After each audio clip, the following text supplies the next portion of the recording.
We're delighted to welcome you to the 14th Jaipur Literature Festival, protected by Dettol. This session is supported by our session series partner, British Council. It's our pleasure to present Feminism Reframed, B. Rowlatt, Mariam Khan, Sabrina Mahfouz, in conversation with Afshan D'Souza Lodi. A timely session which brings together a cross-section of voices and perspectives to understand feminism and its kaleidoscopic dimensions. B. Rowlatt embarks on an extraordinary journey looking at the life and legacy of the first celebrity feminist, Mary Wollstonecraft, in her latest book, In Search of Mary.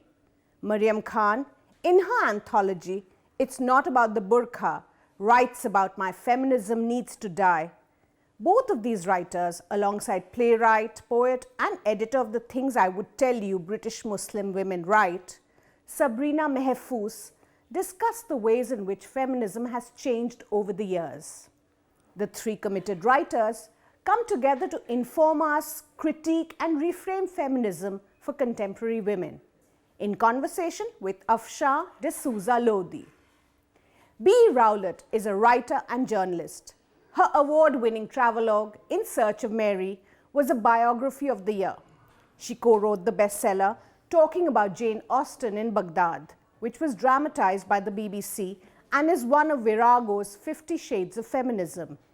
Her play about Mary Wollstonecraft recently debuted in London's West End.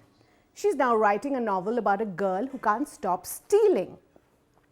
Mariam Khan is the editor of the best-selling anthology It's Not About the Burqa, Muslim Women on Faith, Feminism, Sexuality and Race.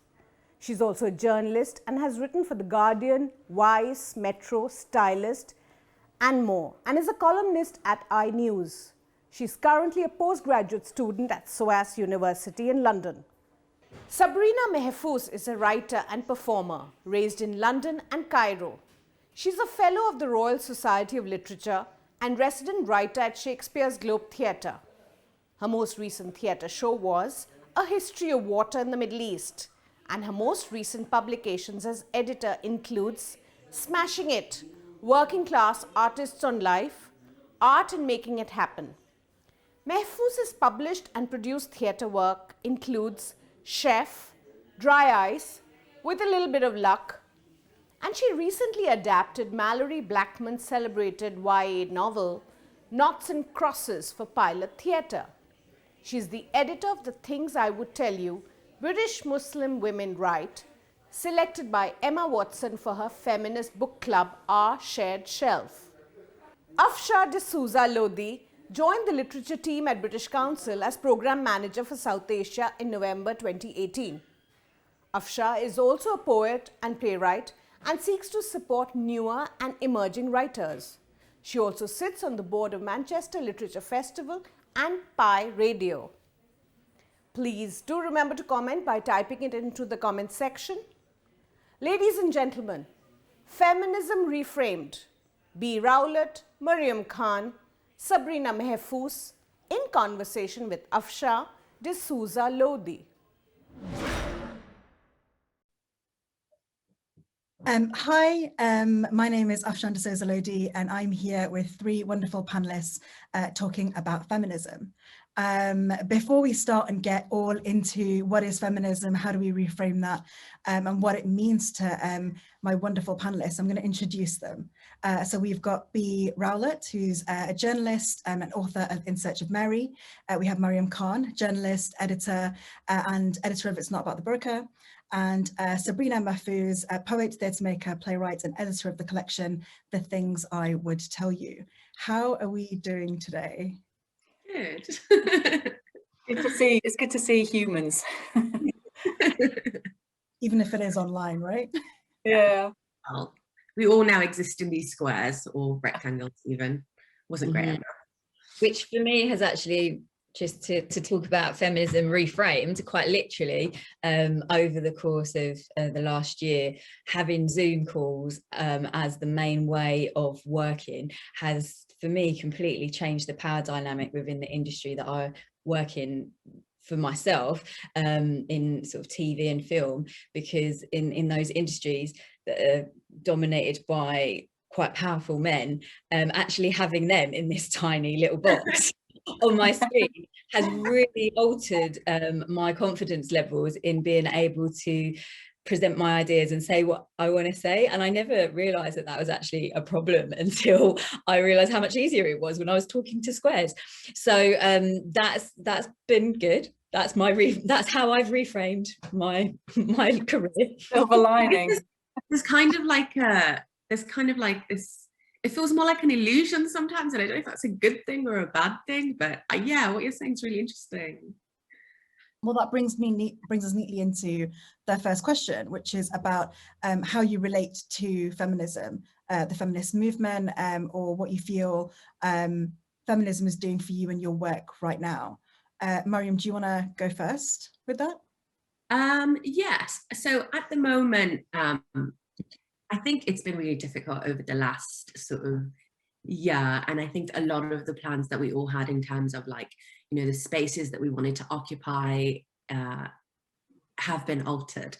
And I was thinking about this recently because recently I ended up with a few other people and a friend of mine, Yasmin Abdul-Majid, sending an open letter to the BBC about a Women's Hour interview that happened with Zara Mohammed and Emma Barnett. And it was just a very hostile interview. It didn't really allow space for Muslim women to grow. And it was just, you know, it was this, we were critiquing this growing like lack of space for Muslim women in the media, and like that sort of like made, like, you know, set the news agenda for the last couple of days. And, you know, people have been sending me emails, and we've just been getting emails from so many different women who are frustrated with their representation. And I was thinking about how even in our squares and rectangle, and even in a lockdown in London, we're still doing things, and we're still a part, or able to be a part of the narrative. And it made me realize how much access and privilege I did have even in a lockdown. And so I guess feminism for me, or in the last couple of days, I've realized in a very sort of real way that feminism for me, I have access in ways that maybe others don't. And maybe that's why the conversations I have are different to theirs, and that's why people want to like form collectives, because they feel powerful. I think that's what I've realized, or that's what's been cemented to me in that feminism. And weirdly, it's in the last couple of days I've also realized that even the very ordinary people amongst us want to make that change. It's not just, you know, the people who are on Twitter ranting. There's actual people there that want to make these changes. So yeah, that's what feminism has given me. It's like strengthened my idea in community, which is a huge thing, and that's important to my work. And what about yourself, Bea? I love the title of this session, Feminism Reframed. I talk about feminism so much that people's eyes roll back in their heads. It's really important to me. It's important to my work. It's important in everything that I read, everything that I write. It's the prism through which I see the world. But it's the reframing bit that I'm keen on in this discussion, because I think, you know, I think I've come at it with the fervour of the late arrival to the party, because I was, you know, I was a late emerging feminist. I was brought up by a single mum, so literally a man never told me what to do for most of my early life. And so I didn't think there was any need for it, actually, until I had kids, weirdly. And, you know, my man's a sort of perfectly decent feminist guy, but the structures that are there when you become a carer and you occupy that caring role, and you suddenly go, hold on a minute, I didn't sign up for all of this. So it was a very selfish route into feminism for me. The interesting part is then where you go from there, because feminism should never get stuck, and it needs to keep moving. It needs constantly to be reframed. And that's why, and it's that sort of friction that you see often feminism gets stuck when it doesn't extend to people that don't look like us. And, you know, women often have a problem with other kinds of feminism, and that's so challenging to the very idea of feminine, which needs, you know, I like to compare it to a white shark. The white shark has to keep moving in order to get oxygen through its gills. If it stops, it will die. And I think of feminism the same way. Thank you. And Sabrina? Yeah, similar to both what Bea and Mariam have said. I think for me at the moment, everything is just very much about is feminism challenging the status quo in general, and if it isn't, then I personally am not. I'm not attaching my hopes and dreams to it in the way that I potentially used to do in the same way, which is related to what Bea is saying, obviously, in that, you know, I do feel that it is a bit stuck, and that at the same time as there are groups of people working to unstick it, at the moment, I don't feel that that's necessarily where like the biggest political power change lies. It could, and obviously feminism has to be within that change, but yeah, I find it quite disheartening. For a great example is what Mariam said about the Women's Hour interview, and you know, people who are actually just cementing the status quo generally, within the patriarchy, within white supremacy, with this frame of feminism, and it's so damaging, and it's really, really tough to fight against, because we spent a lot of time building up this sense of like women are in it together, and you know, we're just constantly seeing that, oh, actually no. I mean, especially obviously with our current oh my gosh, I've forgotten her name. Home Minister, is that a title? Oh my Priti gosh. Patel, a name I'd love to forget, quite frankly, but yeah. But what's oh my gosh, yeah, you know. So anyway, so I still believe in it, I still want it to work, but I'm a bit frustrated with it right now. I think one of the quotes in the introduction of the things I would tell you, Sabrina, you write, it never fails to surprise me how much representation can empower, or how much non or misrepresentation can disempower. Can you talk a little bit about this, and specifically in terms of you being a woman, a mixed race woman, and how it relates to your work in the poetry sector, the theatre sector, the film and TV sector? Yeah, I mean, I think that people just really want to be able to see themselves represented in some way, and what we're realizing now is that having one person to represent all of those people is obviously like not actually that positive at all, because then there's so much pressure on that one thing, whatever that thing is, whether it's a book or a TV show or a film, that it can't possibly stretch to all these people's needs and desires. And so that the pressure on those artists and those creatives and those writers and activists who are doing that work can often overwhelm them into not doing any other work. So that's one aspect of it that I kind of wasn't as aware of when I'd written that introduction, and that actually, you know, it's really about like a mass representation, like as many stories, as many different voices as possible, and just this refusal to be put into these, using identity terminology because we just have to, but refusing to allow that to be the only way we can be defined, or to allow other people to define what goes into that term, and really just stretching like all terms as far as possible. Like the more examples we see of people who go, yeah, I am this and I am this and I am this, but I'm also this and I'm also this and I'm also this, really is, for me, like seems to be the best way forward to allow people to feel free and liberated to make the choices that they want to make. But I don't think that that's still a massive problem in the creative industries. It's very difficult to pitch or write even a play, let alone a film or a TV show, where you go, oh, this person is a Muslim woman, but she is also a vegan activist, or like there's just so many strange things that you're not allowed to do, like, oh well, she can't be all of those things, like you're not allowed, you're not allowed to have that many heritage points to draw from. You have to associate with one of them more. We can't accept that you might have 4 different countries that you're equally attached to, so it's very interesting, like what limitations are placed on apparently like free artistic expression. So I'm just always trying to kind of like push at that, and I'm loving the sort of younger generation seem to be really, really aware of that and like exploding it in a way that sort of my generation wasn't quite able to do. Speaking of artistic expression, would you like to read an extract, Sabrina, of either your work or somebody else's work that inspires you? Oh gosh, I didn't know it could be someone else's work. I would have obviously chosen somebody else's work, but now it's too late because I don't have time. We don't have time, so I'll just read as quick as I can a section from my last play, History of War in the Middle East, and this is a section that's talking about Yemen. Yemen. In 2019, the UN declares it as suffering the worst man-made humanitarian crisis in all of history. 22 million require aid. 100,000 children under 5 have died of starvation.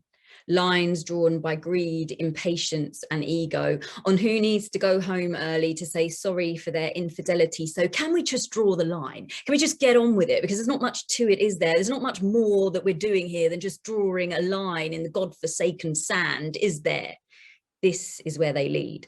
Lockheed Martin, British American arms manufacturer, makes a bomb that in 2018 killed 40 Yemeni boys on a bus coming back from school. 180 years ago in 1839, British forces forcibly occupied Aden at the tip of what is now Yemen in order to launch attacks on the pirates attacking British ships bound to and from India. It became convenient for refueling, and after the Suez Canal opening, it became one of the most important ports in all the world, to the British, of course, an importance based on water, empire, untouchable power, and importance that took away any independence, any consequence of concentrating all resources to a port before you leave. And then an estimated 98% of Yemeni women have been sexually assaulted during this 4-year drawn-out conflict. Where will they wash themselves? Will they scrub with sand grains until they regain the glass hours they've lost to lines and legs drawn by lords, made into marble statues soaked with rain, engraved with their names for all of time, whilst they can't even rid their skin of intrusion, invasion, intervention, all the same old war, and no amount of water can wash it away. This is an old, old war. So blame us for the drought, blame us for the thunder, blame us for the waves taking us all under, burn us for your palace, burn us for your crown, burn us for our bodies taking us all down. We carry history on our shoulders, we carry history in our hearts, we've carried ourselves over mountains to end up drowning in the sea. This is an old, old war. Thank you. That was really powerful. There's clapping, mute clapping going on right now from the other panelists, and I'm sure from all of our viewers as well, watching in. B, I wanted to actually, going on from Sabrina's sort of last statement about war, wanted to talk to you a little bit about a piece you wrote recently about COVID and how it's affecting women, that the sort of collective trauma as well that's coming from COVID. Can you talk a little bit about that? Yes, I mean, always mindful of the fact that, you know, it's quite crushing to think and to acknowledge that there's always somebody that's got it much, much worse than us. And people always preface their concerns with that. And I think sometimes you do just have to allow yourself to go, this is really awful, and to have a little wallow, whilst acknowledging that, of course, it is a lot worse for other people. But, you know, yes, my argument in that, it was an interview with Indian media, and it was that the corona pandemic has around the world pushed women back into the 1950s. And this is on a whole spectrum of, from the truly horrific new data around domestic violence and women's access to refuge and women being trapped with their abusers, to things like workplace insecurity, where women's jobs tend to be far more tenuous and deemed to be more disposable, or they're leaving the workplace because they've been pushed into caring roles because we're locked down and, you know, allegedly homeschooling or home screaming, as I call it. Or there's the loss of all our networks, the way that we sort of recharge our feminist batteries, you know, seeing our girlfriends getting together, sharing ideas, getting energy. The loss of those networks is incalculable. And then, you know, for me personally, there's this sort of underlying, well, you know, my kids are quite big now, but they used to be small, and at that phase of their lives, I was really deeply involved in their lives. And now I'm not, and frankly, they don't want me to be.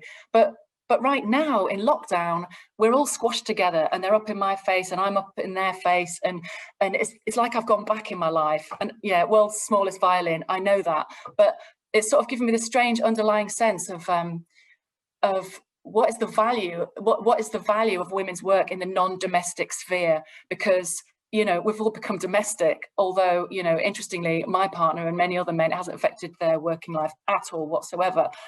I'm just hanging on by my fingernails.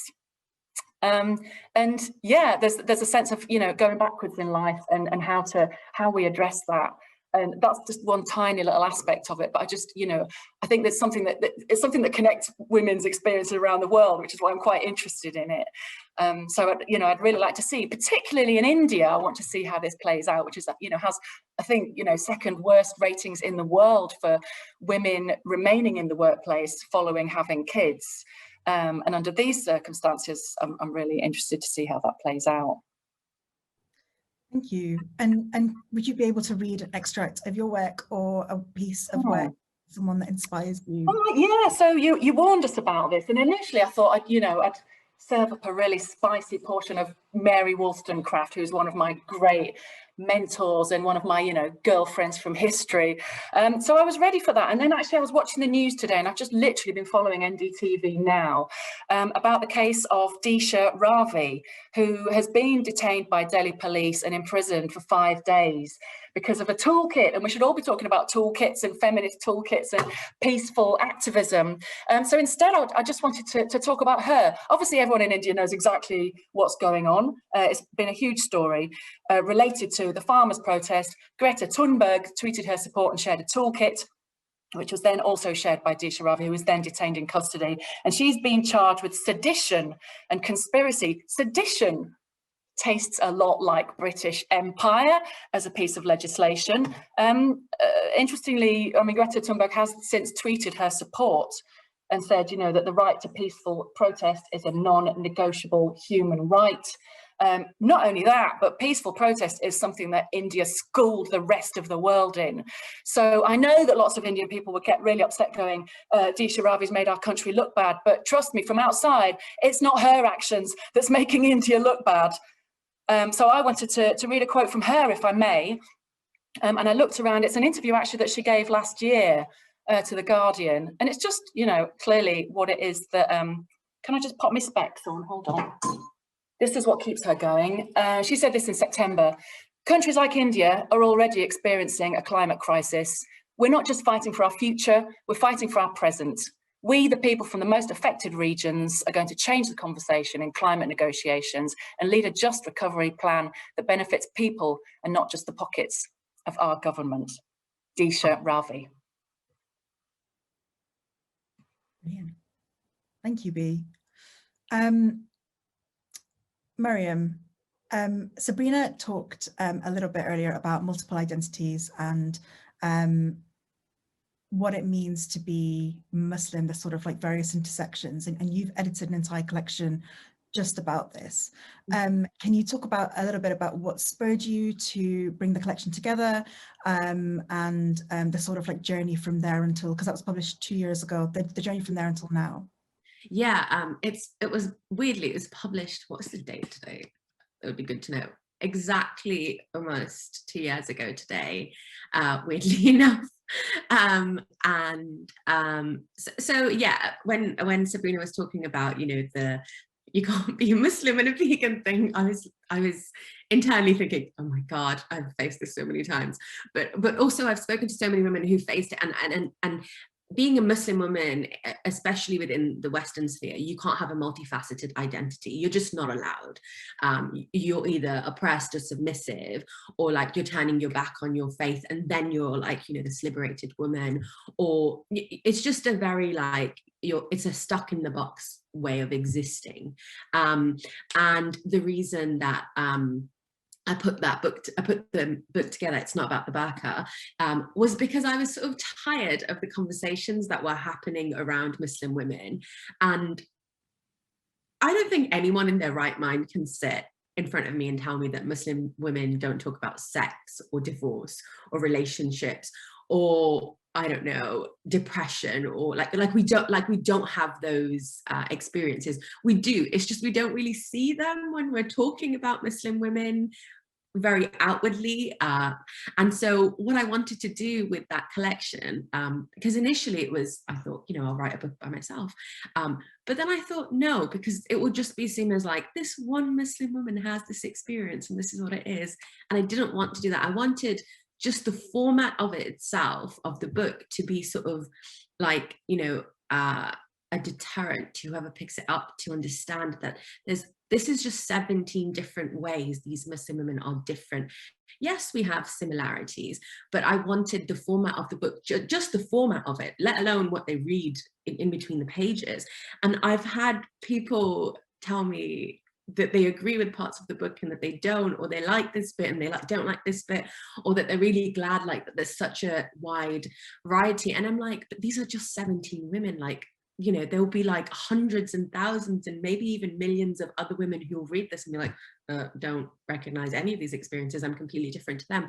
But we don't see that. And so I guess for me, it was my very small, tiny effort in the book to be like, I really, if there's anything that I wanted someone to take away from the book, it was that we're very different, and we're not the same people. We're not a monolith. We have various different identities and experiences.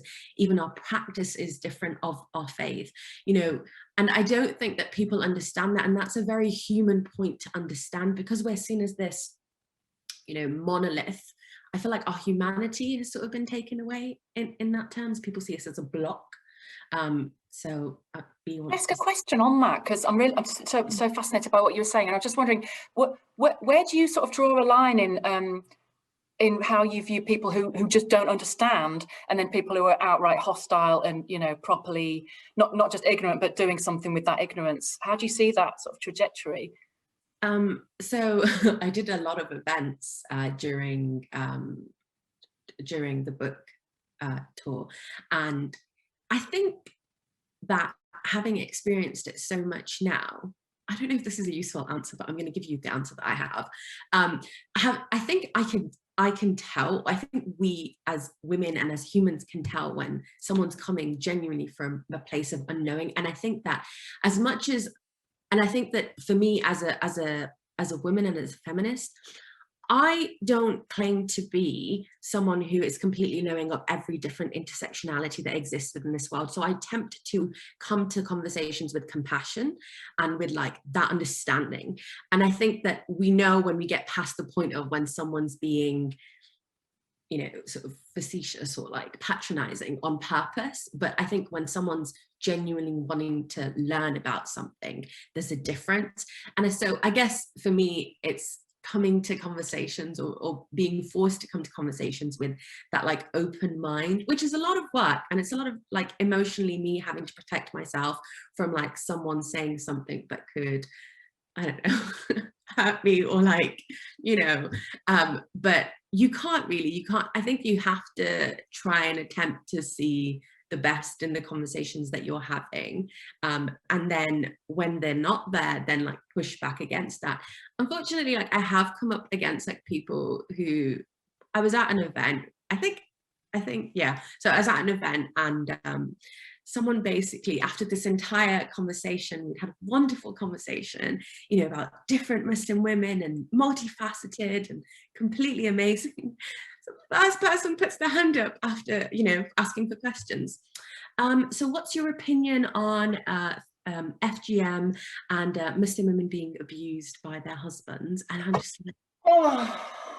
just like, See, I think you can, I just wanted to like point out, you can tell, we just had an hour-long discussion. I'm just kind of fascinated by that grey area though, and I think that's the area of growth where people genuinely don't understand, but they're prepared to do something about it. And you see that a lot with the tension between some areas of feminism and trans people. Yeah. But you know, it's got to hostile territory, but I mean, it should be a complete no-brainer. It just should be so easy and clear.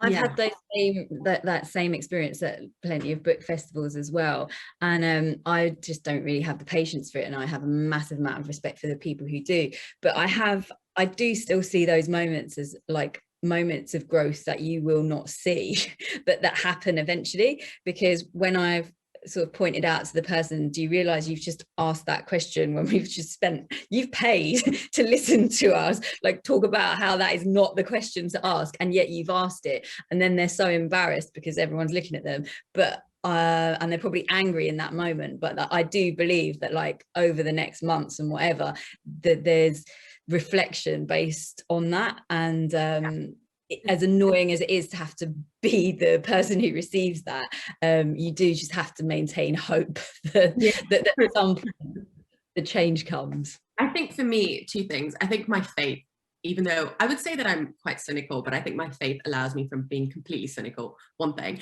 And the second thing, just to round that story off in a hopeful way, after that event, I had a woman come up to me and say, don't worry, Mariam, I'm going to chase those women down who asked that question. And she did. And then later on in that evening, I got a tweet from her and she was like, I had a full half-an-hour conversation and told those women why they were wrong. And they apologized to me. So I just wanted to pass that on to you. So I wanted to sort of show that we have this like wave impact on people, this like domino effect impact that, I mean, at that, I didn't entertain it, the question, but like, it's interesting that our work and our words can have impact on others, and they can think that, okay, well, I can be the person like defending this off, and I felt so happy that someone else had done it and it wasn't me. So yeah, that's me going completely off on a tangent. I suppose my concern with this, in these eras of us all in our little silos, in our separate boxes, is that, you know, you lose the opportunity for that human contact where ideas can be transmitted, minds can be changed, you know, people can realise the limits of how they'd understood what you just said. You know, the opportunity for that is diminished now. You know, it's I guess your books as well, and your literature, that the stuff you write, and panels like this kind of, you know, allow an access point for people to come to. And though that one-to-one connection isn't there, you know, we do have, for example, in this event, there's a chat box that audience members can ask questions into, which is a great reminder. So if you're watching, do put your questions in, and we'll be able to call them out at some point, hopefully, and we'll be able to get your panelists to be able to engage with you in the way that they're talking about here, hopefully, but don't ask silly questions. I like silly questions. Like silly questions. Okay, ask these silly questions. Before we get into the Q&A, Mariam, do you want to read a little bit from either your essay or the introduction from your... I'm kind of debating whether I should... I think I'm going to read my essay, purely because I'm just going to preface it slightly. So my essay in It's Not About the Burqa is called Feminism Needs to Die. Hang on, everyone. Just stay with me. And it's my frustration at this specific type of feminism that claims to be, I think Sabrina said it earlier, claims to be for all women, and it isn't. And specifically in it, I'm talking about white feminism, which for the purposes of this panel, I'm not going to define, but in the essay I have defined. So should you want to, you can go and read it there. It's just a few snapshots from the essay, so just, yeah, stay with me. Okay, Islam is a religion that empowers women, and yet for many young Muslim girls, their understanding of Islam comes entirely from a series of cultural interpretations of their faith, dictated by the patriarchy. With this and the lack of conversation within their communities about women's rights, the first time many Muslim girls in the West will encounter female empowerment is likely to be from a white feminist perspective. But there is a problem. This perspective disapproves of the hijab, the burqa, modest culture, and other key elements of the Muslim female identity.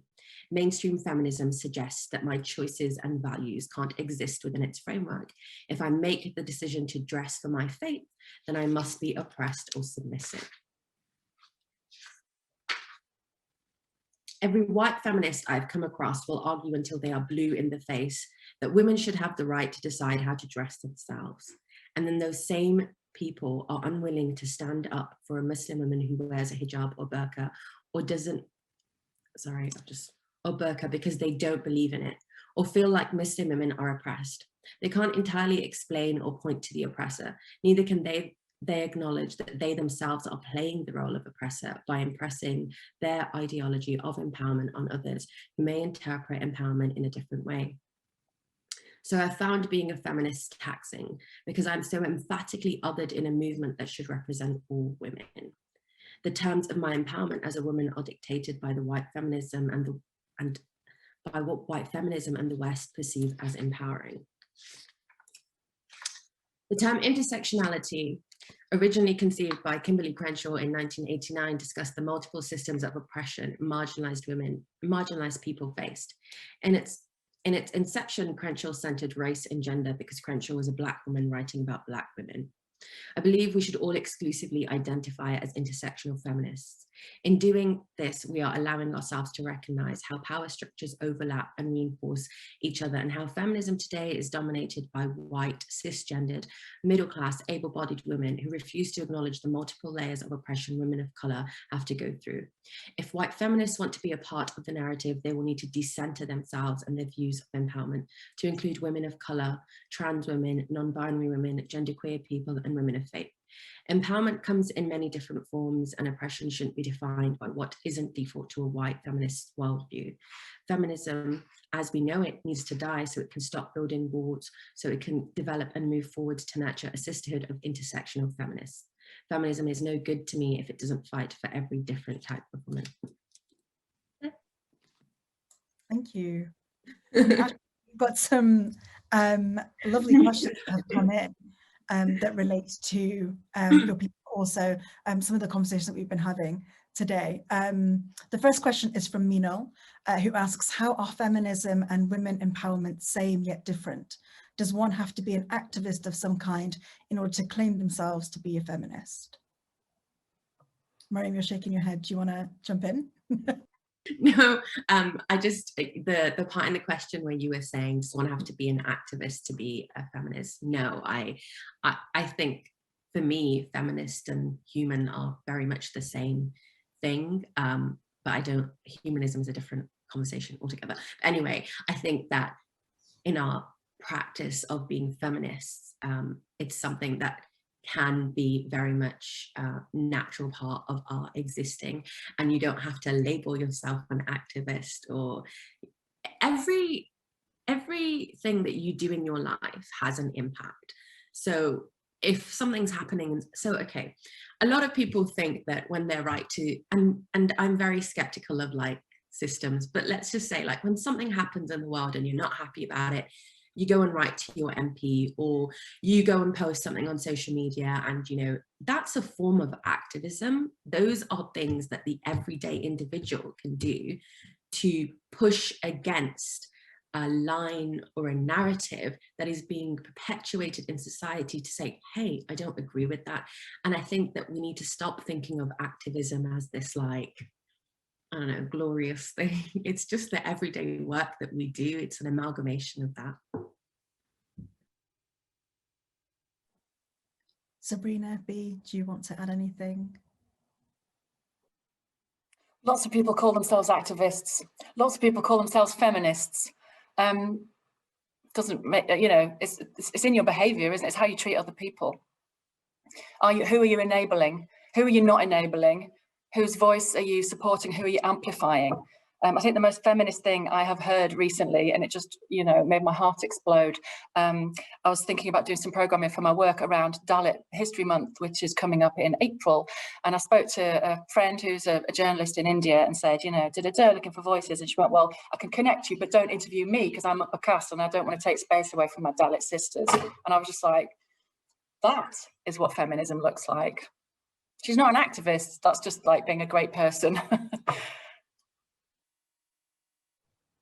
Cool.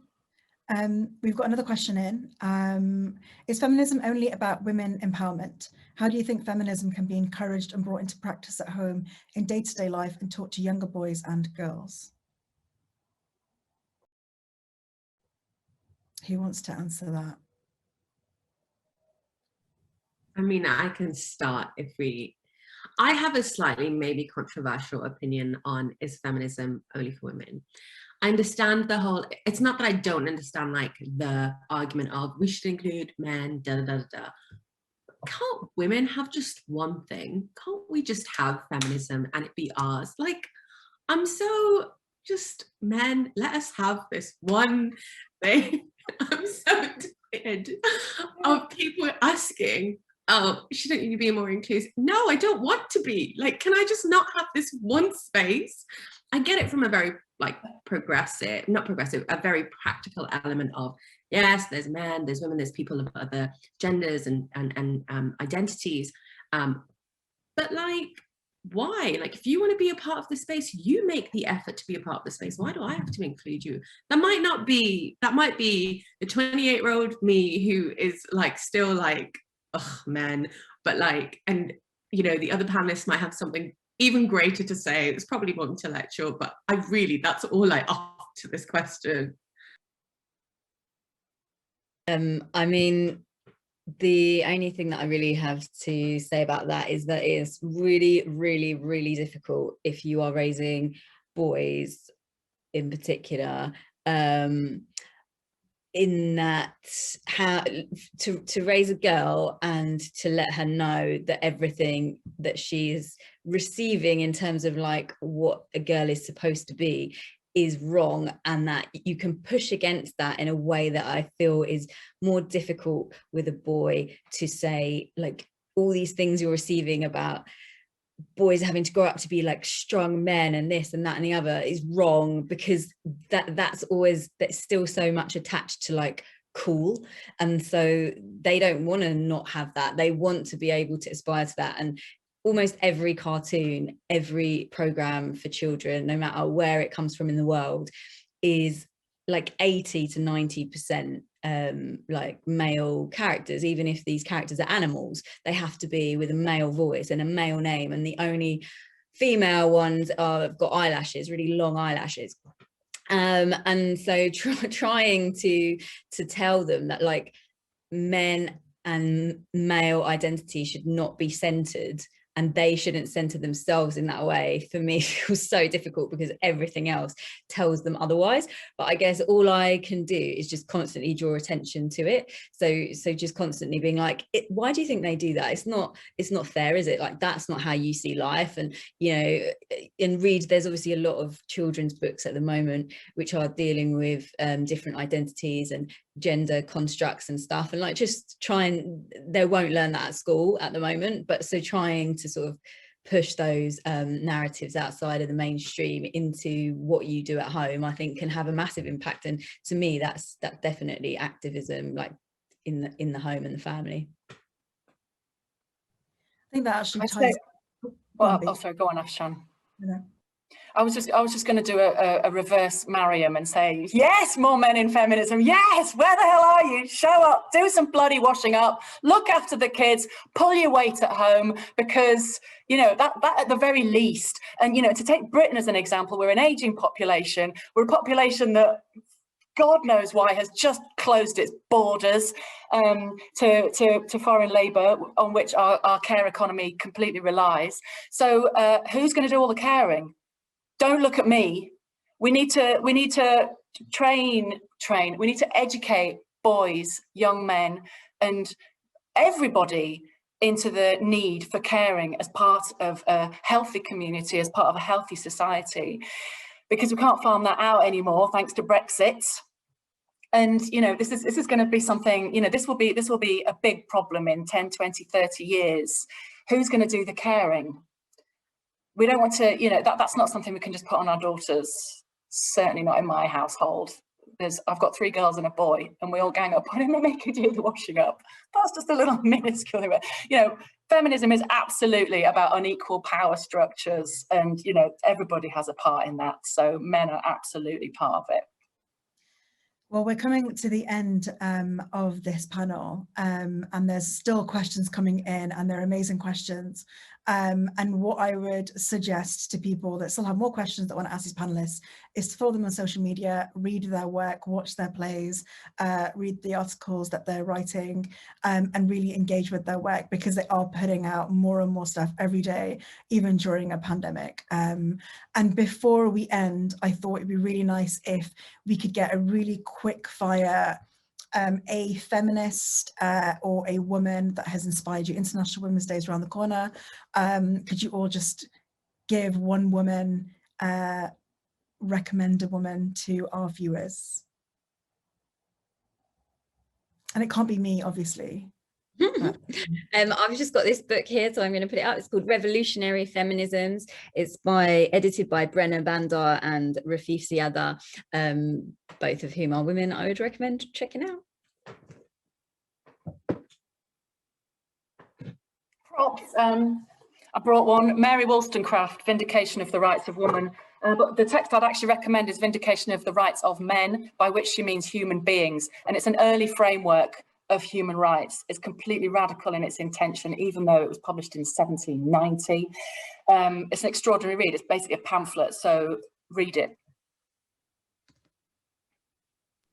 Can I recommend two books? I will do it very quickly. So my first one it's a very short book. It's called Feminism Interrupted by Lola Olufemi. And essentially it's exactly what this panel, the title of this panel is. It's that Feminism Reframed.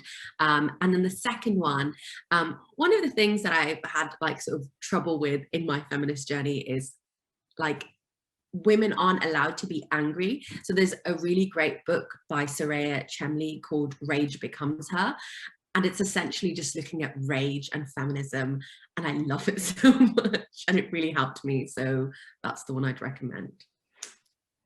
Thank you. And that is unfortunately all we have time for. I've been Afshan D'Souza Lodi, Literature Programmer for British Council, and we've had B. Rowlatt, Sabrina Mahfouz and Mariam Khan on this panel talking about feminism. Thank you. It's been such a pleasure. Thanks. Bye. Thank you. Bye. Thank you, B, Mariam, Sabrina and Afsha for your critique and reframing of feminism in today's context. We thank our session series partner, British Council, for supporting the session, and our celebration partner, Diageo. Thank you all for watching and being such a great audience.